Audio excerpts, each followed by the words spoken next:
नमस्कार। आज हम accounting for not for profit organisation के चैप्टर में treatment of expenses and consume goods के बारे में सीखेंगे। पिछले वीडियो में हमने सब्सक्रिप्शन का ट्रीटमेंट सीखा था। बिल्कुल उसी तरीके से हमें एक्सपेंसेस का भी ट्रीटमेंट करना होता है। तो चलिए हम एक अगला क्वेश्चन देखते हैं। इसमें यहाँ पर हमें ये क्वेश्चन दिया गया है, from the following receipt and payment account of A national sports club and from the additional information show the salaries item in the income and expenditure account for the year ending 31st March 2016 and the balance sheet at the 31st March 2015 and 31st March 2016।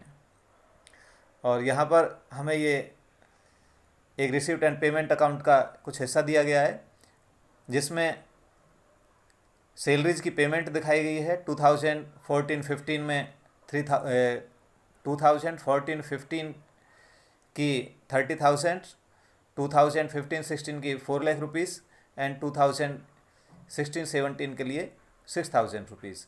इस तरह से total जो payment है salaries का वो 4,36,000 है। कुछ additional information दी गई हैं। Salaries outstanding on 31st March 2015 rupees 40,000, salaries outstanding on 31st March 2016 rupees 62,000, salary paid in advance on 31st March 2015 rupees 18,000। तो इस क्वेश्चन में हमें ये बात समझने की है कि प्रीवियस ईयर के जो आउटस्टैंडिंग थे 40,000 थे, लेकिन उनमें से रिसीव 30,000 हुए हैं। तो इनकम एंड एक्सपेंडिचर अकाउंट में हम 30,000 ही लेस करेंगे। लेकिन यहाँ पर 2015 के 10,000 रुपीज़ हमारे आउटस्टैंडिंग रह जाएंगे। और salaries outstanding on 31st March 2016 को 62,000 दी गई है, जबकि इसमें 15 वाले 10,000 भी शामिल हैं। इस तरीके से करंट ईयर का जो आउटस्टैंडिंग है वो 52,000। तो चलिए शुरू करते हैं हम ये क्वेश्चन। जैसे कि इस क्वेश्चन में दिया गया है, salary paid during the year, salary paid during the year, ये हमारे रिसिप्ट एंड पेमेंट अकाउंट में लिखी होती है। और इसे हम टोटल जितने पेड किए इस साल के दौरान वो है हमारी 4,36,000। अब इसमें वही हमारी की, जैसे कि हमने सब्सक्रिप्शन पिछले वाले वीडियो में जो सब्सक्रिप्शन कैलकुलेशन की थी, सेम उसी तरीके से हम इसमें करेंगे। कोई नई बात नहीं है, बस यही, यानी add outstanding salaries for current year. लेकिन यहां पर हमें दिए गई है at the end of current year, दोनों में अंतर, फॉर द करंट ईयर और and at the end of current year. ये हमारी 62,000, जिसमें हमारे 10,000 लास्ट ईयर के अभी आउटस्टैंडिंग है वो शामिल है। तो करंट ईयर वाले जो हमारे कितने हैं इस आउटस्टैंडिंग, ये आ जाएंगे हमारे 52,000 रुपीज़। इसी तरह से लेस में प्रीपेड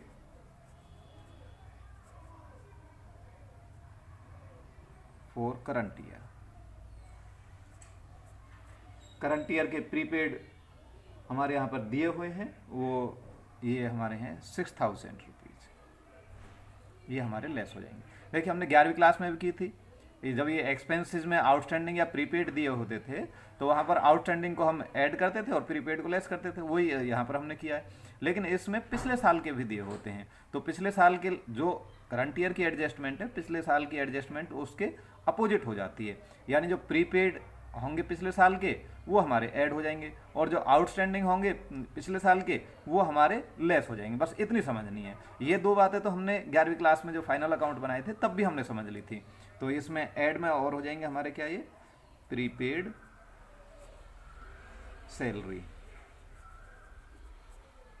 ये कौन सी, प्रीवियस ईयर वाली। और प्रीवियस ईयर वाली हमारी कितनी है, ये दी हुई है हमें 18,000 रुपीज़। तो ये दोनों हमारे प्लस हो जाएंगे। और आउटस्टैंडिंग भी दिए गए हैं पिछले साल के। आउटस्टैंडिंग, पिछले साल के जो आउटस्टैंडिंग है वो हमें 40,000 दिए गए हैं, लेकिन उनमें से रिसीव हुए हैं हमारे 30,000, यानी 10,000 हमारे रिसीव नहीं हुए, ये अभी भी हमारे आउटस्टैंडिंग है। और इसमें से केवल लेस उतना ही करेंगे जो पिछले साल का है और इस साल रिसीव हो गया है, और वो है हमारे 30,000। ये लो जी, हो गया सवाल। अगर हमारे सब्सक्रिप्शन वाला जो वीडियो था अगर वो आपके ठीक से समझ में आ गया है, सब्सक्रिप्शन निकालना ठीक समझ में आ गया है, तो यहाँ पर एक्सपेंडिचर निकालने में कोई दिक्कत नहीं। वही जो मैंने की पहले बताई थी सेम वही की यहाँ पर इस्तेमाल की जानी है। केवल डिफरेंस क्या है कि आउटस्टैंडिंग सैलरी यहाँ पर लाइबिलिटी होगी और वहाँ पर आउटस्टैंडिंग सब्सक्रिप्शन हमारे एसेट्स होते थे, क्योंकि वो हमारी इनकम थी और ये हमारे एक्सपेंसेस। बस इसके अलावा और कोई अंतर नहीं है, कैलकुलेशन करने का सेम तरीका है। तो इनका टोटल हो गया हमारा, ये आ जाएगा आपका 5,06,000। ये लो जी, हो गया। और इन दोनों को हम माइनस कर देंगे, माइनस करने पर ये हमारे आते हैं 4,70,000। ये लो जी, ये आपका निकल गया सवाल। अब इसको हम बैलेंस शीट में कैसे दिखाएंगे? ओपनिंग बैलेंस शीट में आउटस्टैंडिंग सैलरी है, वो हमारी क्या लाइबिलिटी है, तो यहाँ पर आउटस्टैंडिंग सैलरी,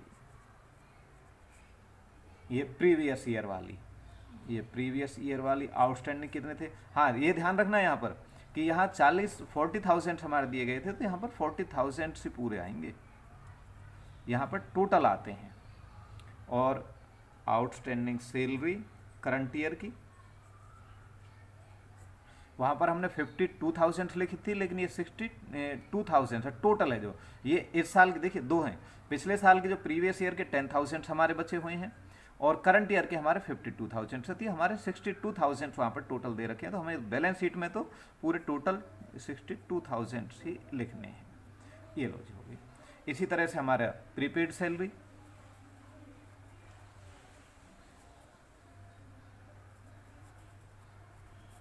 प्रीवियस ईयर में हमारी प्रीपेड जो सैलरी थी वो 18,000 थी, तो यहाँ पर ये आ जाएगा 18,000। और प्रीपेड सैलरी करंट ईयर में हमारी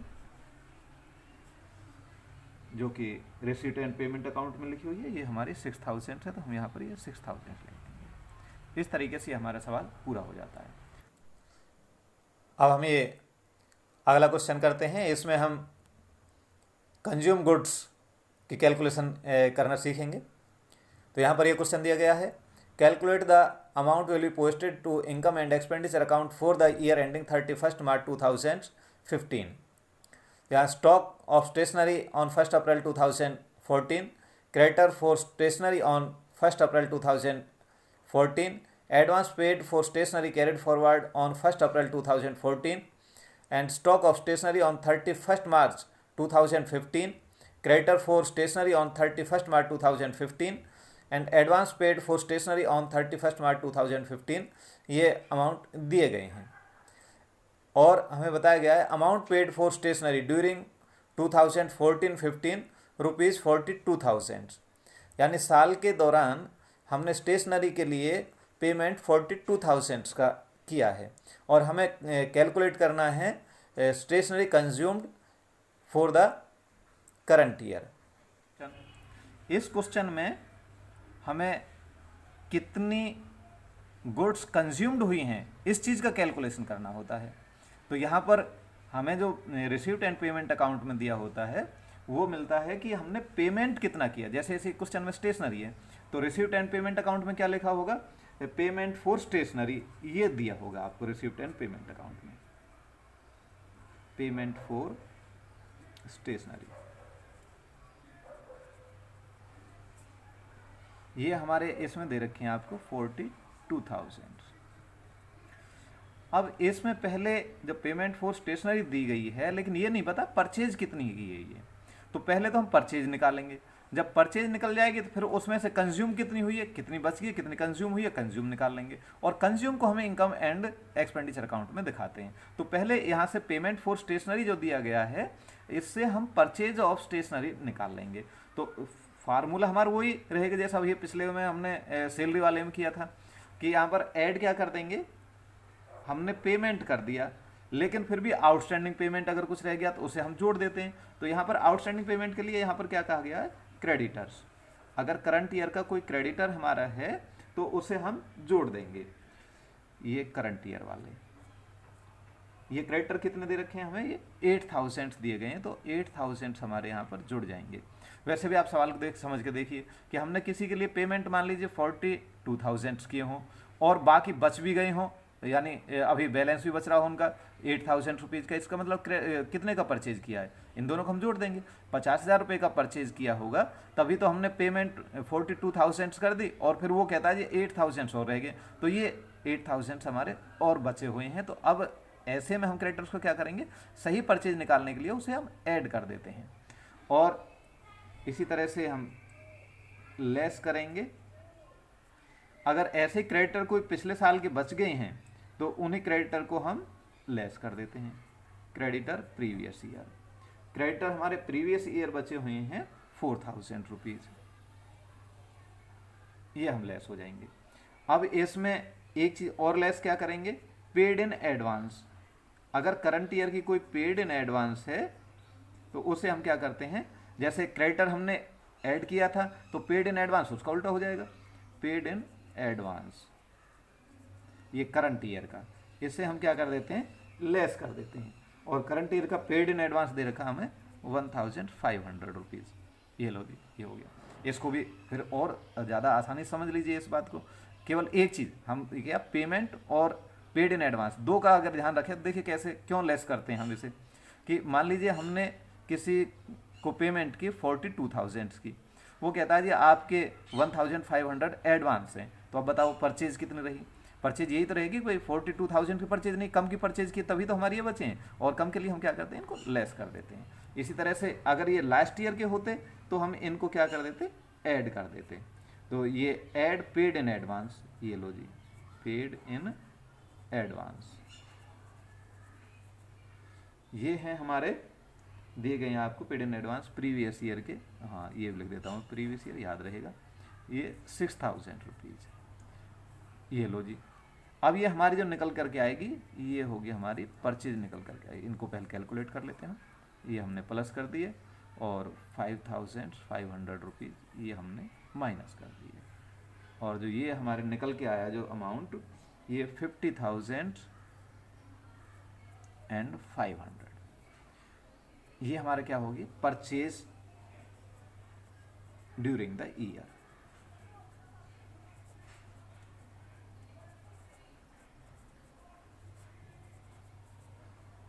ये निकल के आई, लेकिन ये जितनी परचेज की है कंज्यूम नहीं की है। कंज्यूम क्यों नहीं की, अगर देखिए इसमें भी मान लो हमारा कुछ पिछले साल का स्टॉक होता और ये परचेज होती, तो इसका मतलब पिछले साल का भी इस्तेमाल हो गया और ये भी हमारी कंज्यूम होगी। तो हम पिछले साल वाले को इसलिए क्या करते हैं, ऐड कर देते हैं। तो ऐड ओपनिंग स्टॉक, अगर हमारा कुछ है तो, और मान लीजिए अगर क्लोजिंग स्टॉक कुछ बच जाता है, इसका मतलब वो हमारा इस्तेमाल नहीं हुआ, इस्तेमाल नहीं हुआ तो उसको हम क्या कर देते हैं, क्लोजिंग स्टॉक को लेस कर देते हैं, लेस क्लोजिंग स्टॉक, ये लो जी। अब यहाँ पर ओपनिंग स्टॉक कितना दिया गया है, ये आप हमारे जो क्वेश्चन में दे रखा है, ये है 7,000 रुपीज़, ओपनिंग स्टॉक 7,000 रुपीज़, ये हम ऐड कर देते हैं। और ये क्लोजिंग स्टॉक जो दिया गया है ये हमारा है 3,000 रुपीज़, तो इसे हम क्या करेंगे, लेस कर देंगे। अब ये हमारा जो आएगा, जो ये बैलेंस बचेगा, ये होगी हमारी stationery consumed during the year, ये हमारी इनकम एंड एक्सपेंडिचर में आएगी। अब इसको हम बैलेंस शीट में कैसे दिखाएंगे, बिल्कुल कोई इसमें समस्या नहीं है आपको, आपको पता ही है क्रेडिटर किधर आते हैं, लाइबिलिटी साइड में आते हैं, तो क्रेडिटर हम क्या लिख देंगे, ये लिख क्रेडिटर लाइबिलिटी साइड में। ये कितने हमारे क्रेडिटर करंट, ये प्रीवियस ईयर के, यहाँ पर ओपनिंग बैलेंस शीट में प्रीवियस ईयर वाला लिखेंगे, ये हमारे 4,000 रुपीज़, ये लिख दीजिए। और करंट ईयर के क्रेडिटर कितने हैं, ये हमारे क्लोजिंग वाले बैलेंस शीट आ जाएंगे। क्रेडिटर्स ये हमें दिए गए हैं 8,000 रुपीज़, ये लो जी क्रेडिटर, ये कर दिए। अब एसेट साइड में हमारे क्या आएंगे, पेड इन एडवांस, और स्टॉक। तो प्रीवियस ईयर का पेड इन एडवांस कितना था हमारा 6,000 रुपीज़, ये लिख दिया जी 6,000 रुपीज़। और ओपनिंग स्टॉक कितना था हमारा 7,000 रुपीज़, ये लिख दिया जो। इसी तरह से करंट ईयर का पेड इन एडवांस ये कितना दिया है हमारा, ये 1,500 एंड स्टॉक कितना दे रखा है ये हमारा, स्टॉक दिया है हमारा 3,000। इस तरीके से हमारा ये क्वेश्चन है जो ये कंप्लीट हो जाता है। अब इनकम एंड एक्सपेंडिचर बनाते समय जो जो भी नई चीज़ें आई थी वो सारी हमारी एक्सप्लेन हो चुकी हैं। अब जो हम फाइनल में बनाएंगे उसमें हमें ओपनिंग बैलेंस शीट बनानी होगी, इनकम एंड एक्सपेंडिचर और क्लोजिंग बैलेंस शीट बनानी होगी। अब जो बाकी चीज़ें रह जाती हैं वो उसमें वही हैं जो कि हमने 11वीं में पढ़ ली हैं, जैसे कि एसेट्स होंगे, उनके ऊपर डेप्रिसिएशन होगा, तो वो चीज़ हम पहले 11वीं क्लास में पढ़ चुके हैं। जब हम क्वेश्चन करेंगे तो वो भी चीज़ें इसमें आएंगी। हाँ, ये चीज़ें कुछ नहीं थी जो कि आपने 11वीं क्लास में नहीं सीखी थी फाइनल अकाउंट बनाते समय, जिनमें से कि हमारा एंट्रेंस फीस थी उसको कैसे उसका ट्रीटमेंट करेंगे, हमारे स्पेसिफिक फंड्स थे उनका कैसे ट्रीटमेंट करेंगे, सब्सक्रिप्शन का, एक्सपेंसेस का और यहाँ पर कंज्यूमेबल गुड्स का। तो इनका ये कुछ नई चीज़ें थी जिन जो कि आपको समझानी थी, ये सारी चीज़ें हम समझा चुके हैं। अब हम कोई भी क्वेश्चन, कैसा भी क्वेश्चन आ जाए, सारे क्वेश्चन हम अब कर सकते हैं। तो अगले वीडियो में हम एक पूरा कंप्लीट क्वेश्चन करके देखेंगे।